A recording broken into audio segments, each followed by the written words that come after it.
From stories around the world to stories here at home, this is the National News Broadcast. Good evening, I'm Sharon Masquinius. And I'm Tilina Udayaratna. We begin with a look at the headlines for tonight.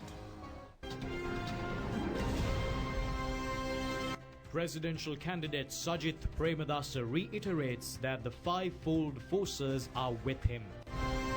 A complaint has been lodged with the Election Commission regarding the using of a picture of the army commander for election propaganda. Thunder showers in many parts of the island tonight. Another international award to Sri Lankan Airlines. On your top local story this evening, President Maithripala Sirisena says that the motion picture Govi Thatta clearly illustrates the tragic situation of modern agriculture by moving away from nature-friendly agricultural usage. The president made these remarks after watching a special screening of the film yesterday. The film, titled Wasa Wisa Neti Ran Pulavaka Sihina Govi Thatta, is a creation of acclaimed musician Darshana Ruwan Disanayaka. It is a production of Sarath Bandara Kukweva. The film is based on a series of background incidents relating to the life story and experiences of the father of Darshana Ruwan Disanayaka, Premaratna Disanayaka. The incident is centered on a village in Unagala Vihara. This was the first time in Asian cinema that all three aspects, music direction, story and direction, was done by a musician. This was the first film to be produced in Sri Lanka using the Dolby Atmos technology. A group of veteran actors, Jagat Chamila, Himali Sairangi and Dharma Priya Dias, appear in this movie.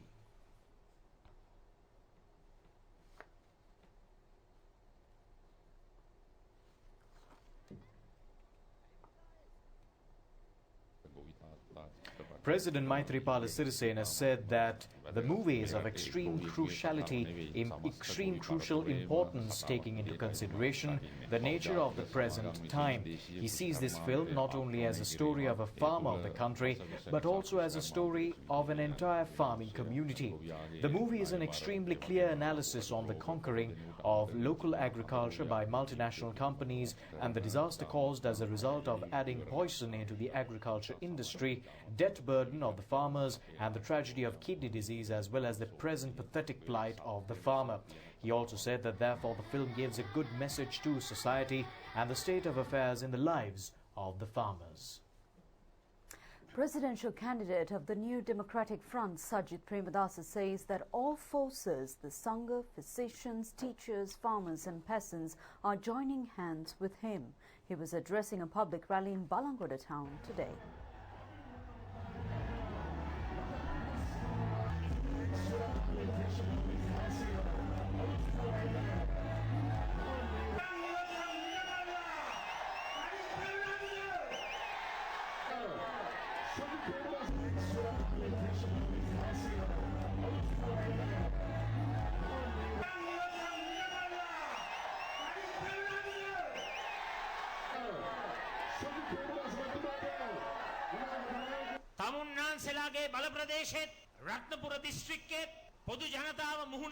Presidential candidate Minister Sajith Premadasa said that common masses in the Ratnapura districts are facing many grave problems. He added that they will implement a direct program to develop main plantation crops including tea. He added that they will also commit themselves to safeguard not only tea and rubber but also the farmers engaged in the cultivation of minor export crops. A guaranteed price will be provided to pepper. He also said that after the presidential election victory, transshipment of pepper will be abolished. Sajith Premadasa further said that they will also commit to safeguard the farmers engaged in vegetable and fruit cultivations. He added that gem industrialists are being severely affected by the imposition of unfair rules and regulations. The New Democratic Front presidential candidate also said that upon their presidential victory, decisions will be taken according to the preferences of the entire population from the 17th of next month.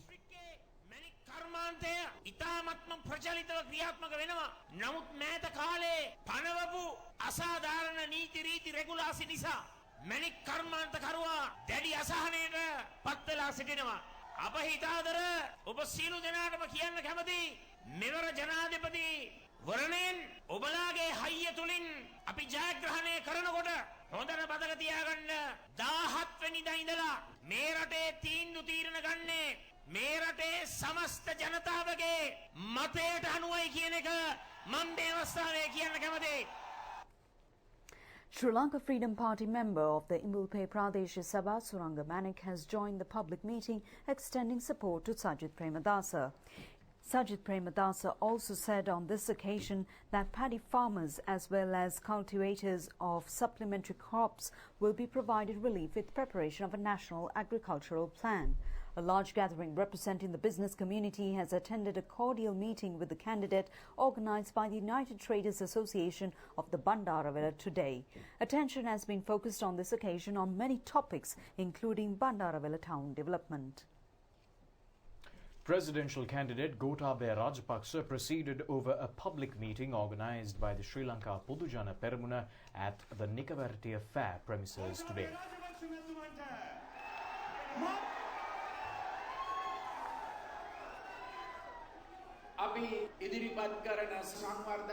Presidential candidate of the Sri Lanka Podujana Peramuna Gotabaya Rajapaksa said that the development plan and the economic plan they present are practical ones which could be implemented. 1/3 of the people in the country live on the agricultural industry. During their regime, they had produced 100% for the dry chili requirement in the country. Today, 100% of the dry chili requirement is being met through imports. Gotabaya Rajapaksa further said that during that time, 100% of the potato requirement was fulfilled locally. Today, 70% of potatoes are being imported. The presidential candidate has stressed that these produce should be produced locally and the revenue should go to the farmers. They will uplift the state of the farmers. He also said that the latest technology with water management techniques will be implemented during their administration. Similarly, fertilizer of high quality will be provided to increase the income of the farmers. A crowd, including opposition leader Mahinda Rajapaksa, was present at the meeting. ගොවි ජනතාවට හඳුන්වා දීම මේවා අපි ඉදිරියේදී කරීමෙන් ගොවියාගේ ආදායම වැඩි කිරීමට අපි කටයුතු කරනවා.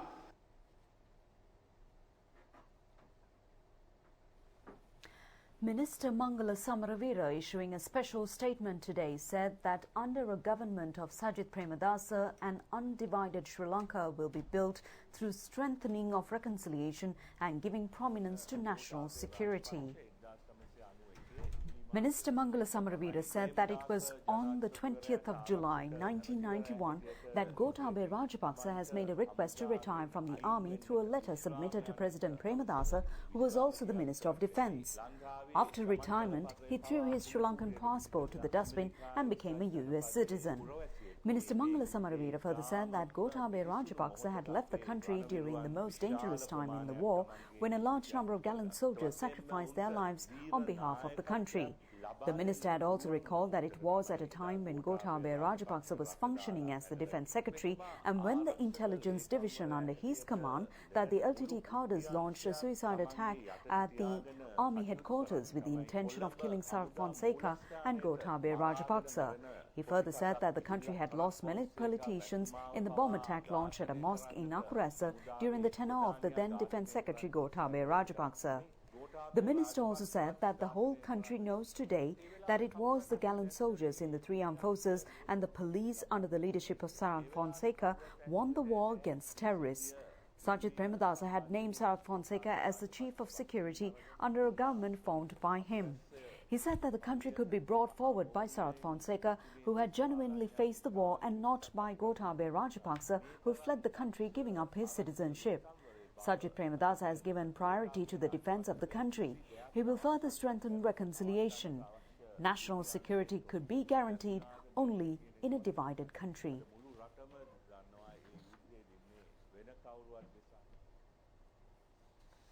A special operational centre for the election campaign of presidential candidate of the New Democratic Front, Sajid Premadasa, was declared open at the Sirikota Party headquarters today. The Youth Front of the United National Party is maintaining the centre. It will function under the direction of party leader and Prime Minister Ranil Wickremesinghe, General Secretary Akila Viraj Karyawasam and presidential candidate Sajid Premadasa.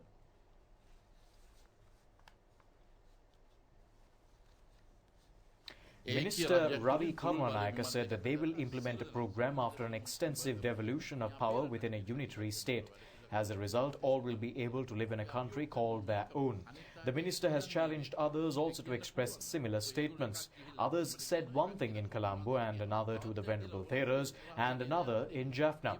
He added that they are not of that nature and will always remain open. The youth wing of the United National Party held a media briefing recently on the forthcoming presidential election. These are some of the opinions and remarks shared by them. The youth of this country, do we really need to follow a macho personality? Do you all want to be blind followers, or do you all want to think in a progressive manner and look at the vision and look at the future, look at that aspiring future that the leadership of a certain party like UNP can bring forward? We don't want a leader that promotes racism, that does not try to say that we want to win this election. A leader who says that he wants to win this election by way of through only the Sinhala votes. No, we must promote a leader that says unity in diversity. That through unity in diversity is where we can take this country forward. Please make your decisions based on facts. Now, the United National Party over the past years, from 2015 onwards, has done enormous development to the country in terms of, if you take the law and order fact, in terms of establishing commissions, in terms of bringing the RTI Act, in terms of doing projects for sustainable development by executing projects such as Enterprise Sri Lanka, Gamperalia project, reducing the prices of essential medicinal items, and by providing a lot of relief to the bottom level people. And on the other hand, we have a candidate from the SLPP side who's running scared of media, who's not willing to answer to your questions, who are reluctant to answer to the questions of the general public. So it's very clear that the youth should vote to protect the democratic character of Sri Lanka, and that's the decision they have to make at the next presidential election. Unveiling of the education policy of the National People's Power has taken place in Battaramulla today. Chief guest on this occasion was the presidential candidate of the NPP, Anurakkumara Dissanayake. It has been stated on this occasion that the school system will be restructured, making it compulsory a 13-year academic or vocational education to every child. The National People's Power is scheduled to present several more policy statements regarding selected fields.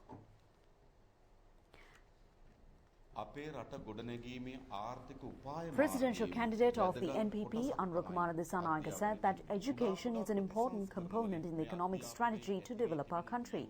He also said that they hope that they will be able to find solutions to the chaos created through minor reforms. The NPP candidate further said that an extensive revolutionary transformation is needed for the education of the country.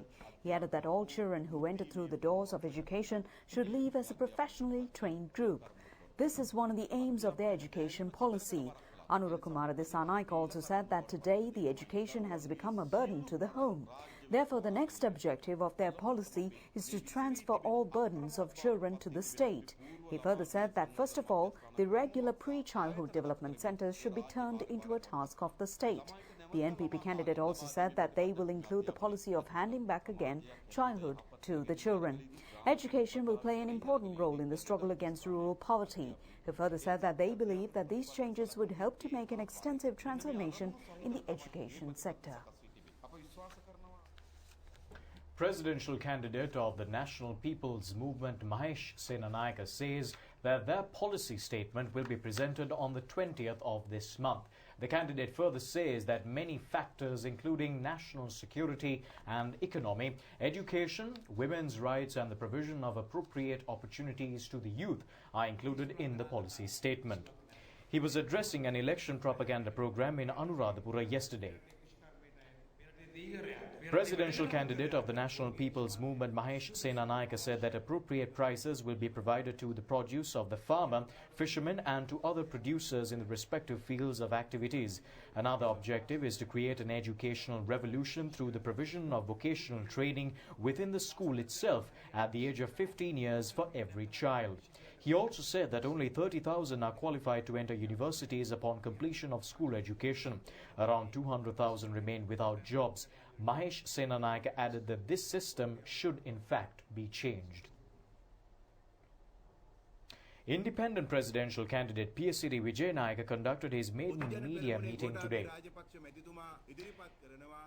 Independent presidential candidate PSCD Vijayanayake said that Gotabaya Rajapaksa of the Podujana Peramuna says that he will give fertilizer to farmers free of charge after assuming power. They will make the short-term plans utilizing the money of the farmers. He added that if Sajith Premadasa comes to power, he will create another Ranil Wickremesinghe government. He also said that they are hoping to make two transformations.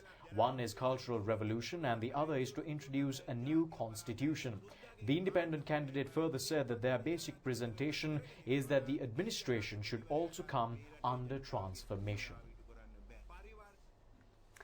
Allocation of airtime for presidential candidates will commence on the 16th of this month. The program titled Apekshaka Katha is scheduled to be telecast over Channel I of Sri Lanka Rupavahini Corporation. The time period from 7:45 p.m. to 9 p.m. on the 16th of this month has been reserved for the speeches of the candidates. These speeches are scheduled to be broadcast till the 12th of November. The Election Commission says that all candidates will have 3 sessions of speeches of 15 minutes duration each.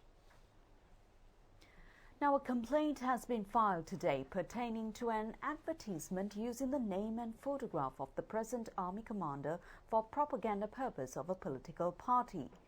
Minister Ajit P. Pereira has filed the complaint on behalf of the New Democratic Front. He has complained that on the 13th of this month, several leading newspapers in the country have published a propaganda advertisement of the political party Podujana Peramuna. The complaint forwarded to the chairman of the Election Commission, Mahinda Deshapriya, also says that photographs of retired army officials have also been published in the advertisement. The complainant added that he considered it as a violation of election laws to use the photograph of the army commander in his official uniform for promotional purposes of a political party. The Department of Meteorology forecasts thunder showers in the western, Sabaragamuwa, central and northwestern provinces and also in the Galle and Matara districts tonight. The showers may accompany winds of up to 70 kilometers per hour, and the meteorological report adds that in other parts of the island, heavy rainfall of between 75 to 100 millimeters is expected. According to the weather forecast, showers or thunder showers is expected in several local locations in sea areas from Kankasanture to Hambantota via Trincomalee and Puthuville.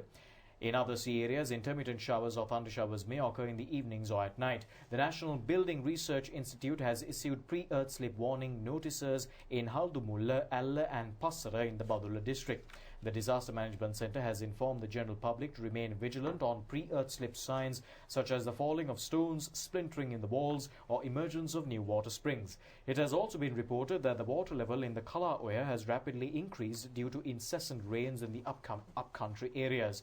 The Eluwankulama area in the Putlam Manar Road has come under 3 feet of water. The Putlam unit of the Disaster Management Centre has informed motorists to use alternate roads. A special program to mark the World Restart a Heart Day falls on the 16th of October will be held at the Viharamadevi open air premises on the same day from 9 a.m. onwards. The program is organised by the College of Anesthesiologists and Intensivists of Sri Lanka. A media conference to brief on the upcoming special program was held in Colombo today. So the importance is this will train public, the bystanders, on the chest compressions, or we call it bystander CPR, whereby we on one day all over the country in 17 centers we are hoping to train public on this skill of bystander resuscitation. It will take only about 5 to 10 minutes of your time if you can visit the centers that we are going to train people on. World over, sudden cardiac deaths account for the 3rd largest number of deaths. When out of hospital cardiac arrest occurs, if someone does not give bystander CPR, the chance of survival for that person would be 2 to 10%. Because within 5 minutes, the blood supply to the brain will if it does not happen, there will be irreversible damage. So it's very unlikely that anyone can be taken to a hospital within 5 minutes. So it's very important that the person next to the person who had the cardiac arrest is able to give bystander CPR. Sri Lankan Airlines has been felicitated with an award as the most prominent airline engaged in operations in the Indian Ocean. The award has been presented at the World Tourism Awards presentation ceremony. The event was held in relation to Asia and Oceania in Vietnam recently. The main reason for the presentation of the award has been the provision of encouragement and knowledge to attract more tourists to the Indian Ocean through propaganda programs of novel format. Sri Lankan Airlines conduct 121 flights to 11 destinations in India alone. There are 21 flights to the Maldives. Altogether, Sri Lankan Airlines maintain air travel to 48 countries. There have been several prominent Asian airlines among those who have competed for the award. Chief Executive Officer of Sri Lankan Airlines, Vipula Gunatilaka, says that it has been an honour for Sri Lankan Airlines to win this award 3 times consecutively, overcoming challenges that many of the other prestigious airlines face. The Colombo High Court has ordered today to postpone further hearings on the case on Govers Corporate filed against 6 defendants, including parliamentarian Namal Rajapaksa, till the 10th of February next year. The charge against the 6 accused, including Namal Rajapaksa, was investment of 30 million rupees on Govers Corporate Company, utilising the monies inappropriately earned during the time of Namal Rajapaksa function as a parliamentarian during the previous administration. The case was heard before the High Court Judge Pradeep Hettiarachchi.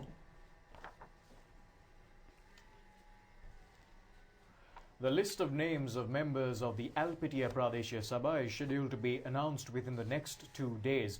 Galle District Returning Officer Somaratna Vidanapatirana said that the relevant Gazette notification is scheduled to be published shortly. The Sri Lanka Podujana Peramuna has won the majority power in the Alpitiya Pradeshya Sabha. They have received 17 member positions. All the councillors are to be directly selected to the council. The United National Party has won 7 positions, the United People's Freedom Alliance 3 positions, and the Janata Vimukti Peramuna 2 positions. Secretaries of the relevant parties will present the list of names of the elected members. The women's representation in the council is 25%. The Galle District Returning Officer says that the respective party secretaries should focus attention on this fact. A Gazette notification will be released upon approval of the list of names. Officials of the Kilinochchi Crime Control Division have shot at a jeep which travelled without heeding orders to stop. The incident has taken place at Araviyal Nagar in Kilinochchi. The information has been received regarding the jeep transporting a stock of cannabis. A group of police officials has been successfully apprehended the jeep after giving a chase. The vehicle was repeatedly fired as it fails to stop. One of those persons travelling in the jeep and injured in the shootout was admitted to the Kilinochchi hospital. It has also been found out that a group of officials attached to the excise unit in Kabatigolava was travelling in the vehicle. Injured person has been identified as an official who provided information to the excise unit. The Kilinochchi police is conducting further investigations. Well, that's it from the Rupavahini News Desk for tonight. Join us once again tomorrow. Until then, good night.